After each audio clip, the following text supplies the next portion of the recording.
모든 사람들은 다 행복하게 살기를 바랍니다. 큰 걱정이 없이, 어려움이 없이 행복하게 사는 것, 그걸 싫어하는 사람은 아무도 없을 것입니다. 모두가 안정된 나라를 꿈꾸고 행복한 삶을 지향하지만 뜻밖의 어려움과 고난을 만날 때마다 고난이 무엇이고 왜 찾아오고 행복은 무엇인가, 이런 질문을 하게 되지요. 모두가 행복을 지향하고 있지만 행복이 뭐냐라는 질문에 대해서는 언뜻 대답하기가 쉽지가 않습니다. 모두가 행복해지고 싶어 하는데 왜 행복에 대한 명확한 정의가 없을까요? 그 이유는 언제 행복하냐 물으면 그 질문에 대한 대답이 다 다르기 때문입니다. 행복을 원하지만 언제 행복한가는 사람마다 다릅니다.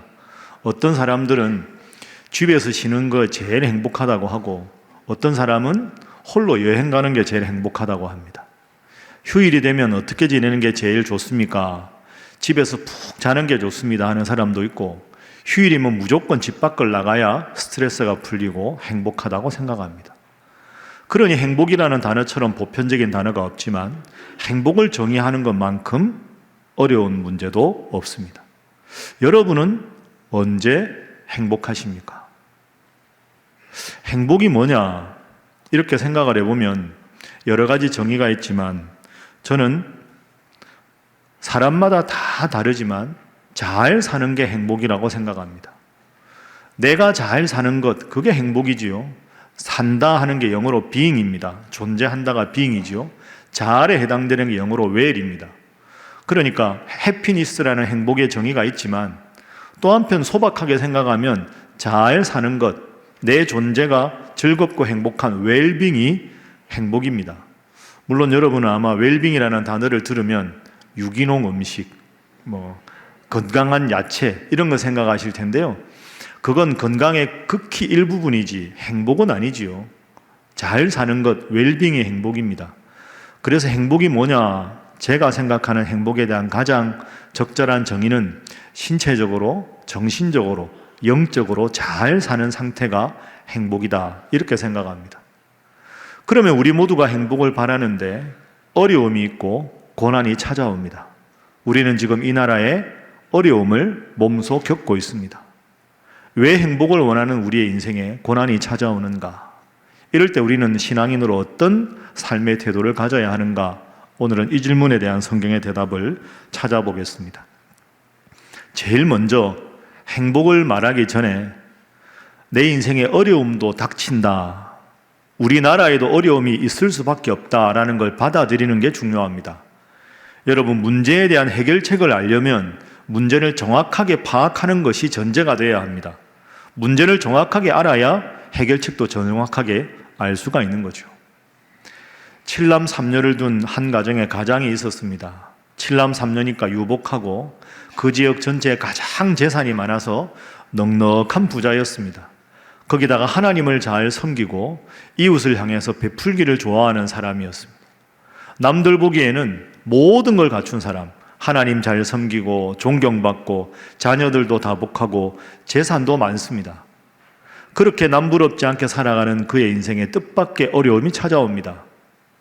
뜻밖이라고 말하기에는 너무나도 잔인할 정도로 그 달 잘 지내던 7남 3녀의 유복한 자녀들이 졸지에 어느 날 다 죽게 되었습니다. 황망하고 정말 졸지에라는 단어를 쓸 수밖에 없는 그런 상황에 처했습니다. 엎친 데 덮친 격으로 그의 몸에는 이유를 알 수 없는 악성 종기가 온 몸을 엄습하기 시작합니다. 약을 써도 소용이 없고 방법이 없습니다. 그가 할 수 있는 유일한 행동이라고는 그저 벽돌 같은 기와 조각으로 그 악성 종기가 난 것을 긁을 수밖에 없는 비참한 환경에 빠졌습니다. 그리고 그 많던 재산도 삽시간에 다 날아가 버렸습니다. 자녀들을 잃고 온몸에는 악성 종기가 덮고 있고 그 많은 재산을 다 잃어버린 그 안타까운 형편에 있는 사람, 그의 곁에 있는 유일한 사람은 그의 아내였습니다. 아내도 이 광경을 보면서 도저히 견디지를 못합니다. 이 상황에서 어떻게 당신은 하나님을 믿을 수 있어요? 하고는 어느 날 하나님을 저주하고 죽어라 하고 저주를 퍼붓고는 그 아내도 떠납니다. 차라리 죽었으면 좋았겠다라는 생각이 들 정도로 극심한 괴로움과 아픔에 빠져 있습니다. 그의 이런 환경을 듣고 안타깝게 여겼던 3명의 친구가 찾아옵니다. 그러나 그 세 친구는 위로를 하러 왔는데 위로하기는커녕 내가 지금 당하는 이 모든 고통은 분명히 너의 죄 때문이다. 너 잘못한 게 있으니까 하나님 앞에 이렇게 벌을 받는 것이다 라고 그를 향해서 꾸짖고 다그치기 시작합니다. 여러분, 이 사람은 앞으로 어떻게 살아야 할까요? 다 아시지요? 제가 지금까지 말씀드린 이 주인공은 오늘 이 성경의 주인공인 욥입니다. 여러분은 이 욥의 이야기를 들으면서 무슨 생각을 하셨습니까? 욥기, 인생에 고난이 오지. 그 고난을 잘 이기면 하나님은 2배가 되는 갑절의 복을 주셨으니 우리 인생에 고난이 찾아와도 잘 이기자. 이렇게 여러분 욥기를 읽으십니까? 그렇게 읽으셔도 됩니다만은 그런 욥기 읽기는 매우 불충분한 읽기입니다. 고난이 찾아온다. 고난 이기면 복을 더 많이 누릴 것이다. 그것이 욥기를 제대로 읽은 것이 아닙니다. 여러분, 만약에 그런 결론을 위해서라면 욥기는 42장까지 있을 필요가 없습니다. 욥기의 구조를 보면 1장과 2장은 욥이 당한 고통, 그리고 3장부터 무려 35장에 걸쳐서 37장까지 욥의 절규를 이야기합니다. 하나님, 제가 왜 이런 고통을 당해야 합니까? 하나님 계시면 말씀해 보십시오. 제가 왜 이런 고통을 당해야 되는지 하나님 살아계시면 속 시원하게 제게 나타나셔서 말씀 좀 해주십시오. 왜 제가 이런 아픔이 있습니까? 외마디 절규를 외치는, 계속 하나님께 나에서 반항하고 절규하는 것이 무려 35장에 걸쳐 있습니다. 그리고 38장에서 41장까지는 그런 욥에 대한 하나님의 대답입니다. 그리고 오늘 읽은 본문에 속한 42장은 욥기의 결론입니다. 만약에 여러분이 생각을 그냥 쉽게 하는 대로 고통을 당했다, 승리했다, 더 많은 복을 받았다, 이렇게 욥기가 결론이 맺어진다면 42장까지, 심지어 35장에 걸쳐서 욥의 아픔을 노래할 이유가 없습니다. 그래서 욥기에 더 중요한 교훈이 있습니다. 그것은 인생은 까닭 없는 고통이 찾아올 수도 있다는 겁니다. 하나님을 아무리 잘 믿어도, 아무리 내가 하나님 앞에 잘못한 게 없어도 그래도 인생은 불행할 때가 있다. 도저히 이해할 수 없는 아픔과 슬픔과 괴로움이 내 인생을 엄습할 때가 있다. 여러분, 이 점을 먼저 받아들일 수 있어야 그 다음에 우리가 행복에 대한 질문을 할 수 있습니다. 더 구체적인 예로 예수님을 생각해 보십시오. 예수님이 죄가 있어 십자가를 지셨습니까? 예수님이 벌받아 마땅한 일을 하셔서 십자가를 지신 게 아니지 않습니까? 여러분의 인생에도 까닭 없는 아픔과 괴로움이 찾아올 수 있습니다. 그럴 수 있습니다. 성경은 그것을 오늘 욥기를 통해서 말씀하고 있기 때문입니다. 그럼 이제 다음 질문으로 나아가 보겠습니다. 그럼 인생에 까닭 없는 이런 아픔과 절망과 불행이 엄습할 때 우리는 이걸 딛고 어떻게 하면 행복할 수 있는가? 행복의 3단계에 대해서 한번 생각을 해보지요. 보통 사람들이 생각하기에 어떻게 하면 행복할까라는 질문에 3가지 단계를 말합니다. 제가 영어로 간단하게 썼는데요. having, doing, being입니다. having은 뭡니까? 말 그대로 많이 갖는 것, 많이 가지면 행복하겠지. doing, 많이 뭔가를 이루면 행복하겠지. 이렇게 생각합니다. having과 doing은 세상적인 행복을 추구하는 방식입니다. 성경은 being, 존재 자체가 행복이다 라고 가르칩니다. 이 점을 지금부터 좀 더 자세하게 한번 알펴보겠습니다. 먼저 having입니다. have라는 게 가지다라는 뜻 아닙니까? 더 많이 가지면 행복하겠지. 그런데 여러분, 많이 가지면 행복할까요? 그렇지 않습니다. 어린아이들 키울 때 생각해 보십시오. 집에 아이 귀엽다고 장난감 많이 사줍니다.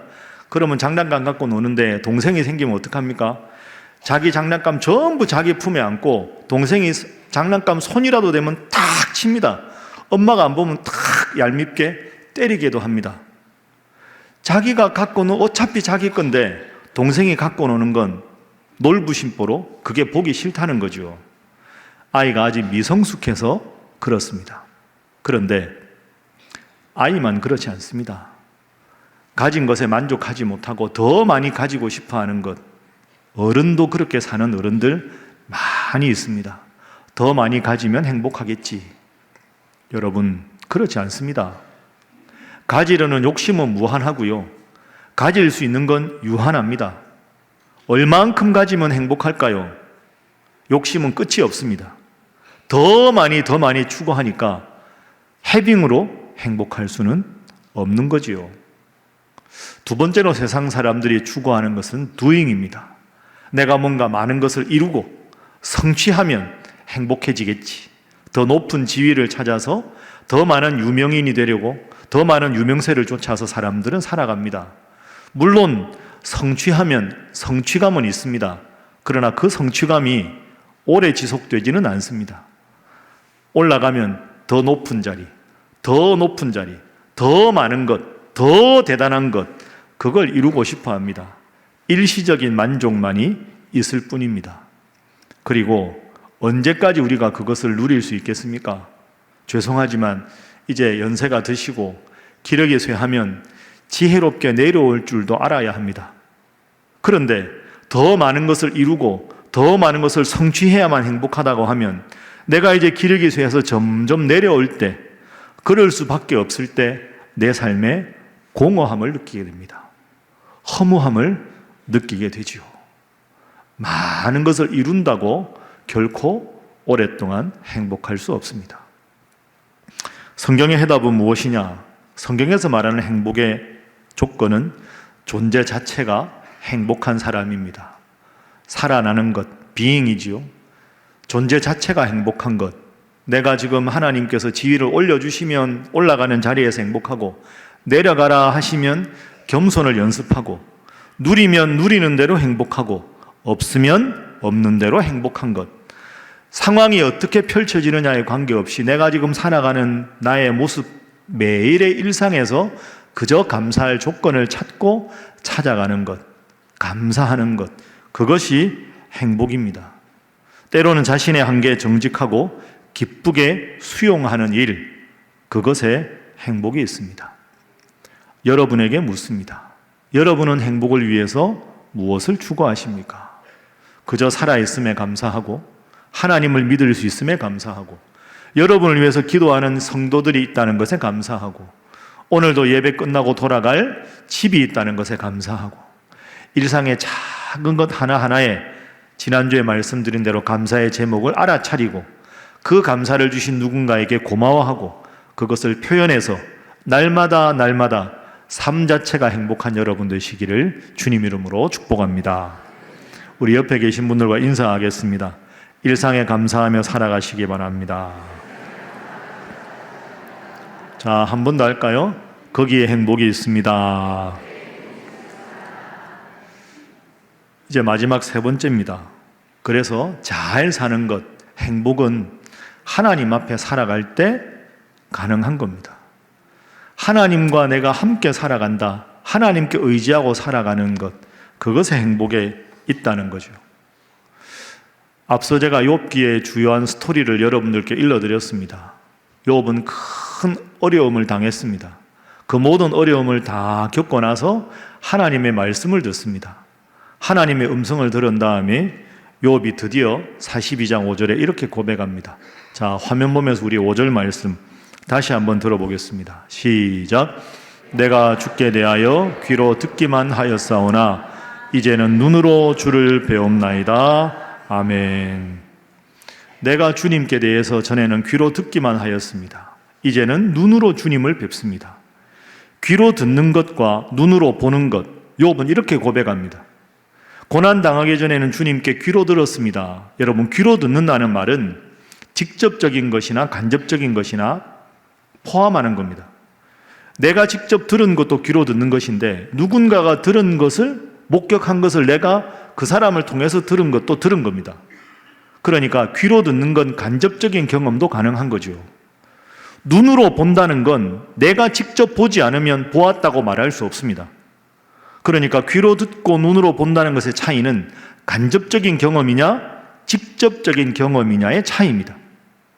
고난 당하기 전에도 욥은 훌륭한 신앙인이었습니다. 그런데 고난 속에서 하나님을 만난 다음에 과거의 자기의 신앙생활을 돌아보니 그때도 신앙생활 잘 하는 줄 알았는데 그때는 그저 하나님에 대해 습관적으로 믿은 것이고 고난 속에 하나님을 경험하고 나니까 이제는 정말로 주님이 내 삶에 함께하는 걸 직접 체험하고 느꼈습니다. 이게 눈으로 본다는 말의 뜻입니다. 본다가 영어로 see 아닙니까? I see라는 말을 하면 I know, 알았다 할 때 영어로 I see 이렇게 말합니다. 본다는 말은 알았다는 말과 동의어입니다. 맛을 본다, 우리말로 이렇게 말하죠. 맛을 본다는 건 눈으로 본다는 게 아니죠. 맛을 보아서 그 맛을 안다. 해본다, 해서 그것이 무엇인지 안다. 가본다, 가서 그 길이 어떤 길인지를 알게 된다. 내가 주님께 대해서 이제는 눈으로 주님을 뵙고 주님에 대해서 제대로 알았습니다. 그러면 주님에 대해서 눈으로 본다는 게 무슨 뜻일까요? 37장까지 35장의 긴 욥의 하소연 다음에 하나님께서 38장부터 41장까지 욥에게 드디어 대답을 하십니다. 38장 먼저 한번 볼까요? 1절부터 3절 보십시오. 그때 여호와께서 폭풍우 가운데에서 욥에게 말씀하여 이르시되 무지한 말로 생각을 어둡게 하는 자가 누구냐? 너는 대장부처럼 허리를 묶고 내가 내게 묻는 것을 대답할지니라. 이러시고는 계속해서 하나님이 41장까지 하나님의 말씀을 하십니다. 시간 관계상 읽지 않겠지만 하나님의 말씀의 핵심은 이겁니다. 욥, 너는 내가 너의 말을 들어보니 하나님, 내가 이렇게 힘들고 어려운데 왜 나를 버리십니까? 왜 이렇게 고통당하도록 저를 내버려 두십니까? 하나님, 이러실 수가 있습니까?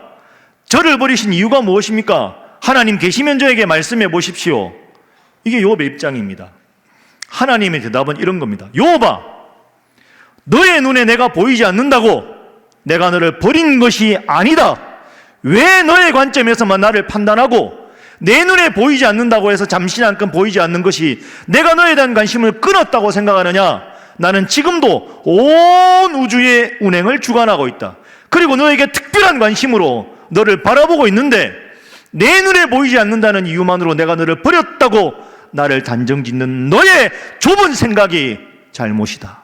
지금도 나는 너를 주목하고 있다. 고통 속에 내가 너를 버린 것이 아니라 고통 속에서 몸부림치는 너를 지금도 나는 한량없는 사랑의 눈빛으로 바라보고 있다. 이게 하나님의 말씀의 핵심입니다. 여러분이 옛날에 아주 가난할 때 저희 어머니들은 어떻게 하셨습니까? 그냥 시골집에 아이가 있는데 아이를 볼 시간이 없습니다. 왜? 마당에 곡식도 늘어야 되고 부엌에 가서 밥도 해야 되고 다듬을 일도 많고, 그러면 아이를 못 보는 어머니는 어떻게 합니까? 할 수 없이 긴 끈을 어머니 허리춤에서부터 아이의 발목에다가 메어 놓습니다. 길고 긴 끈입니다. 그러면 그렇게 해놓고 나서 어머니는 계속 일을 합니다. 마음은 아이에게 있지만 아이를 볼 수가 없지요. 그럼 낮잠 자다 일어난 아이가 어떻게 합니까? 이 방도 가고 저 방도 가고 바둑이도 만나고 집 뒤도 가고 뺑뺑 돕니다. 그러다가 한참을 놀다가 고개를 딱 들었는데 아이 눈에 엄마가 보이지 않습니다. 깜짝 놀랍니다. 엄마가 없다. 그 순간 아이는 당황하지요. 당황함에 더 급해서 이곳저곳 가느라고 막 이곳저곳 기어다닙니다. 그러다가 어느덧 그 풀렸던 줄이 다 팽팽해져서 탱탱해졌을 때 그 순간이 되면 어김없이 어머니가 줄의 팽팽함을 느끼고 그 줄을 따라 아이를 찾습니다. 그리고 아이를 덥석 안아서 엄마가 제일 보이는 마루에 아이를 앉게 만듭니다. 아이 눈에는 이곳저곳 다니다가 엄마가 눈에 보이지 않았지만 그 순간에도 엄마는 늘 아이와 함께 한 거죠. 그 줄이 팽팽해지기만 하면 모든 만사를 제쳐놓고 아이를 먼저 찾고 아이를 덥석 안아서 아이 마음을 편안하게 해주는 것이 어머니의 사랑입니다. 욥은 고통을 당하다 보니 하나님이 자기 눈에 보이지 않았습니다. 하나님이 자기를 버린 줄 알았습니다. 그러나 그것이 아니었습니다. 하나님은 그때에도 욥과 함께 하셨습니다. 이것을 욥이 깨달은 다음에 오늘 본문이 시작되는 겁니다. 여러분, 42장에서 이 욥은 전혀 상황이 달라지지 않았습니다. 여전히 몸에는 악성 종기가 흐르고요, 고름이 나고, 7남 3년은 이미 죽었고, 모든 재산은 풍지박산이 났습니다. 달라진 게 하나도 없는데, 그렇구나, 이 고통 속에도 하나님은 나를 지키고 계시구나, 그걸 깨달은 다음에 너무너무 하나님 앞에 스스로가 부끄러웠습니다. 그래서 하나님 앞에 고백하는 겁니다. 3절 말씀부터 보십시오. 무지한 말로 이치를 가리는 자가 누구입니까? 하나님, 바로 저였습니다. 저는 깨닫지도 못한 일을 말하였고 스스로 알 수도 없고 헤아리기도 어려운 일을 말하고 있습니다. 4절 말씀 보십시오. 하나님, 제가 지금부터 말하겠습니다. 주님 잘 들으시고 제 물음에 주님께서 대답해 주시면 아멘 하겠습니다. 그리고는 5절 말씀으로 넘어갑니다. 주님, 부끄럽습니다. 고난당하기 전에 제가 주님 잘 믿는 줄 알았는데 그것은 귀로 듣는 단계에 그쳤습니다. 이제는 눈으로 주님을 뵙습니다. 이렇게 말합니다. 여러분, 하나님은 고난의 현장에서 우리를 외면하신 것이 아닙니다. 우리 눈에 보이지 않는 그 순간에도 하나님은 두 팔을 딱 벌리시고 여러분이 정말로 어렵고 힘든 순간이 오면 여러분을 덥석 안으려고 준비하고 사랑의 눈빛으로 여러분을 바라보시는 분인 줄로 믿습니다. 그것을 깨달은 것이 욥이고 그것을 깨닫고 하나님 앞에 고백한 것이 바로 5절의 말씀입니다. 여러분, 삶이 힘들 때, 까닭 없는 어려움 때문에 주저앉고 싶을 때 꼭 기억하십시오. 매서운 겨울 한파에도 햇살은 여전히 평화롭습니다. 여러분의 인생의 시린 추운 날에도 여전히 주님은 겨울의 따뜻한 햇살로 찾아오십니다. 그래서 여러분, 다시 강조합니다. 욥기는 고난을 당했다, 참았더니 이겼더니 더 큰 복을 주셨다 하는 성장에 대한 책이 아닙니다. 욥기는 성장이 아니라 성숙에 대한 책입니다. 고난당하기 전에 하나님을 잘 믿는 줄 스스로 자부심을 갖고 알았는데 고난을 겪은 다음에 그 고난 속에 하나님을 만난 다음에는 나의 믿음이 참으로 부끄러웠구나, 내 상황은 변한 것이 하나도 없고 여전히 풍지박산난 내 삶이라 할지라도 이제는 이 고난 가운데 하나님이 나와 함께 하시는구나, 그것을 깨닫고 하나님 앞에 영적인 성숙을 고백하는 성숙의 책이 욥기입니다. 그래서 오늘 본문 5절 말씀을 다시 보십시오. 내가 죽게 대하여 귀로 듣기만 하였습니다. 과거형으로 시제가 되어 있습니다. 과거에는 이랬습니다. 그러나 이제는, 지금부터는 주님께 대해서 눈으로 주님을 뵙겠습니다. 이렇게 고백합니다. 여러분, 행복이 멀리 있는 것이 아닙니다. 행복은 하나님의 은혜를 믿고 의지하면서 하루하루를 살아가는 데 있습니다. 하나님은 우리의 실패와 고난을 이용해서 더 큰 선을 이루시는 분입니다. 앞으로도 주님과 더불어 살아가는 행복한 길, 또한 이 나라의 안정과 행복을 위해서 기도하셔서 하나님 지키시는 여러분의 삶이 되시고 하나님이 지키시는 이 나라 대한민국 될 수 있기를 주님 이름으로 축복합니다.